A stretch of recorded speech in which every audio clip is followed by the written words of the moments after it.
আসসালামু আলাইকুম সবাইকে। আশা করি সবাই ভালো আছেন। গিটহাবের ধারাবাহিক সেশনে আজকের যে সেশন, এই সেশনে আমরা আলোচনা করব গিট পুশ নিয়ে। আচ্ছা, তো পুশ বিষয়টা কি, এই বিষয়টা আমরা বোঝার জন্য সরাসরি আমরা কি করব, আমাদের যে প্রজেক্টে একটু চলে যাই। ওকে। তো লাস্ট ক্লাসে আমরা যেটা দেখেছিলাম যে গিট থেকে কিভাবে ডাটা আমরা আমাদের গিটহাবে ট্রান্সফার দিতে পারি, রাইট? গিটহাবে কিভাবে আমরা ডাটা ট্রান্সফার করব, এই বিষয়গুলো কিন্তু আমরা লাস্ট সেশনে দেখেছিলাম। তো দেখেন, আমাদের এই যে ডিরেক্টরি যেটা গিটে রয়েছে, এই ডিরেক্টরিকে আমরা কোথায় এনেছি? আমরা ক্লাউডে বা গিট হাবে আমরা ক্লোন করেছি বা কপি করে বলতে পারেন, বা রিমোট ট্রান্সফার করে আমরা নিয়ে চলে আসছি, তাই না? এই যে, তো এখন এখানে আসলো, ঠিক আছে। এখন আপনি নতুন করে আবারও তো কাজ করবেন, তাই না? ধরুন এখানে আপনি নতুন করে কিছু একটা কাজ করছেন। আচ্ছা, তার আগে আমরা একটু গিটের স্ট্যাটাসটা একটু দেখে আসি যে কি অবস্থা। হুম। ওপেন গিট ব্যাশ হেয়ার, দেন আমরা কি করব? অবশ্যই সবাই জানেন গিটের স্ট্যাটাসের কি অবস্থা, সেই বিষয়টা দেখার জন্য গিট স্ট্যাটাস। তো on branch main, your branch is up to date, right? মানে কোনো কিছু নাই, সেটাই বলতেছে। ওকে। আচ্ছা, বাট যদি এখন আপনি নতুন করে কোনো একটা ফাইল নিয়ে বা ফোল্ডার নিয়ে কাজ করেন, নতুন করে, সেক্ষেত্রে আমরা একটা ফাইল নিলাম। ধরুন কি নেওয়া যায়? কন্ট্যাক্ট ইন্ডেক্স অ্যাবাউট, আচ্ছা, গ্যালারি ডট এইচটিএমএল নিলাম। আচ্ছা, তো গ্যালারি ডট এইচটিএমএল এটা হচ্ছে আমাদের একটা পেজ বা ফাইল, এইচটিএমএল ফাইল, রাইট? আচ্ছা, তো গ্যালারি ডট এইচটিএমএল নেওয়ার পরে দেখেন, যদি এখন আপনি গিট স্ট্যাটাসে যান, সে কি করবে? সে বলবে on branch main, your branch is up to date, but untracked file রয়েছে। কোন ফাইলটা? এই যে গ্যালারি ডট এইচটিএমএল। ওকে। তো ধরুন আপনি গ্যালারি ডট এইচটিএমএল অনেক কাজ করছেন, হ্যাঁ, অনেক কাজ করে কমপ্লিট, গ্যালারির কাজটা সম্পূর্ণ করে ফেলছেন। এখন আপনাকে কি করতে হবে? বুঝতেই পারছেন যে আমাদেরকে গ্যালারি পেজটা কিন্তু আমাদের এই যে গিটহাব, যেখানে আমরা স্টোর করে রাখছি, সেখানে আনতে হবে। আচ্ছা, তো এই আনার কাজটাই করবে মূলত কে? এই আনার কাজটাই করবে মূলত গিট পুশ। ওকে। তো কিভাবে গিট পুশ করতে হয়, এই ব্যাপারটা আমি আপনাদের একটু দেখাই। তো প্রথমত, গিট ইনিশিয়াল এখানে কিন্তু করা আছে। আপনাকে কিন্তু আর গিট ইনিশিয়াল করার দরকার নেই, আছে? নেই। জাস্ট কি করবেন? গিটটাকে অ্যাড করে ফেলবেন, শেষ। এখন যদি আপনি গিট স্ট্যাটাসে যান, দেখেন সে কি বলে। সে বলছে নিউ ফাইল, যেটা হচ্ছে গ্যালারি ডট এইচটিএমএল, এটা গিটের কাছে আসছে। ঠিক আছে, আসলে তো হবে না, এটাই কি করতে হবে? কমিট করতে হবে কোথায়? গিটের কাছে। তো আমরা একটা মেসেজ দিয়ে দেবো কমিট করার সময়। মেসেজটা দিলাম যে আমাদের গ্যালারি পেজ, ওকে, দিলাম, কমিট ডান। এখন যদি আপনি গিটের কাছে আবার স্ট্যাটাস চান, সে কি করবে দেখেন। তো বলছে ইওর ব্রাঞ্চ ইজ অ্যাহেড, মানে আপনার ব্রাঞ্চ ক্লিয়ার আছে। বাট এখানে একটা মানে কমান্ডের কথা সে বলছে, গিট পুশ করেন to publish your local commit. আমাদের লোকাল যে কমিটটা রয়েছে গ্যালারি ডট এইচটিএমএল, এই জিনিসটাকে পাবলিশ করতে হবে কোথায়? গিটহাবে। এই কাজটা করার জন্য আমরা এখন আমাদের গিট পুশ গিট পুশ করবেন।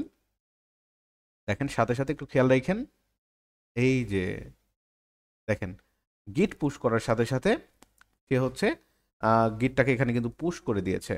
হ্যাঁ, এখানে রিয়েল টাইম লোড নিচ্ছে না, বাট আপনি যদি রিলোড করেন, দেখবেন এখানে হচ্ছে আমাদের গ্যালারি ডট এইচটিএমএল, এই যে নাও, মানে জাস্ট নাও গ্যালারি পেজ, এই যে কমিটের নামটা কি আর কি, সে নামটা এখানে এসে বলছে গ্যালারি পেজ। আর এগুলো কি ছিল? ফার্স্ট ইনিশিয়াল ছিল। ব্যাপারটা তো বুঝতেই পেরেছেন। গিট পুশ করে সিম্পলি আপনি যা কাজ করবেন, হ্যাঁ, এখানে গ্যালারি ডট এইচটিএমএলটাকে আমরা ওপেন করি। কি দিয়ে ওপেন করা যায়? ধরুন আমরা ভিএস কোড দিয়ে ওপেন করি, একটু দেখাই।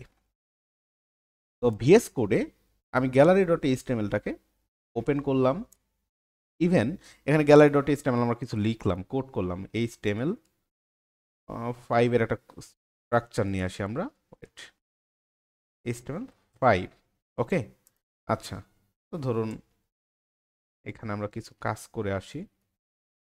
আচ্ছা, থাক, এতটুকুই থাক, বেশি কিছু করার দরকার নাই, হ্যাঁ। আচ্ছা, তো যাই হোক, এতটুকু কাজ করছেন। দেখেন, এতটুকু কাজ যে আমরা করছি, তার জন্য সে কি করবে? এখানে যদি আমরা গিটের কাছে যাই, ক্লিয়ার করে দিই, ক্লিয়ার গিট, স্ট্যাটাসে যান, দেন সে বলছে কি মডিফাইড, মানে আমার একটা ফাইল এখানে মডিফাইড হয়েছে। কোন file? Gallery dot HTML file. Okay, তো এই জিনিসটাতে আমরা কাজ করেছি, তো কাজ যেহেতু করলাম সে কাজটাকে তো আমাদের এখানে আপডেট করতে হবে, তাই না? তো সেম প্রসেস, কিচ্ছু করতে হবে না, জাস্ট এখানে আসবেন, গিট অ্যাড করে দিবেন। ওকে, অ্যাড হয়ে গেছে।